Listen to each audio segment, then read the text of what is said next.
Maybe it's quite a popular question, but I have to ask that.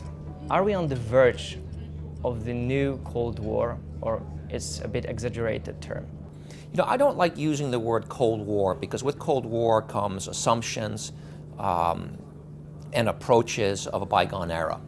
We were clearly in a phase now in which the West's relationship with Russia is confrontational.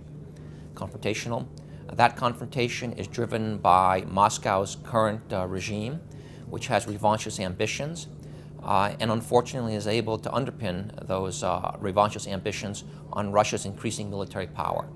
We've seen over the last 2 to 3 years a steady increase in the brazenness of Russian military conduct, underscored just recently off the coast of Poland. Yes. The buzzing of a very aggressive buzzing of a U.S. ship, the Donald Cook, and a Polish helicopter. Yes.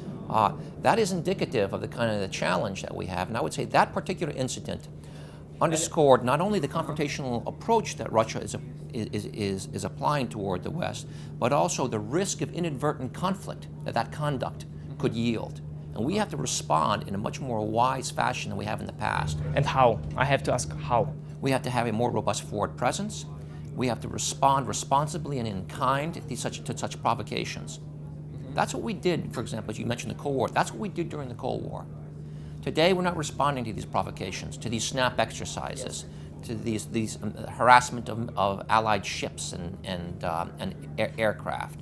In the Cold War, we did, and that led to a more stable, actually, balance and stability in the region. Because unless we respond, Putin will continue to press. He'll continue to probe.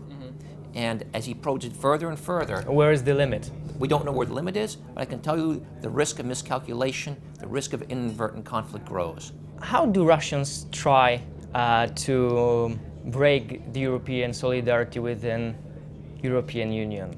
It's using the full spectrum of capabilities a state has. So as we were just talking, it's using military force. Yes. It uses economic power. There's been repeated energy embargoes put on neighbors, including the Baltics and Ukraine most recently. It uses intelligence operations. It uses public communications, information warfare. So basically, this is a government in Moscow that's pursuing these revanchist ambitions. It's pursuing 20th century objectives with 21st century technology and techniques. And in terms of possible Brexit? Brexit could be very divisive. I think it'd be a real mistake for London, for the UK to pull out of the EU. They'll lose in terms of their economy. They'll lose in terms of their influence.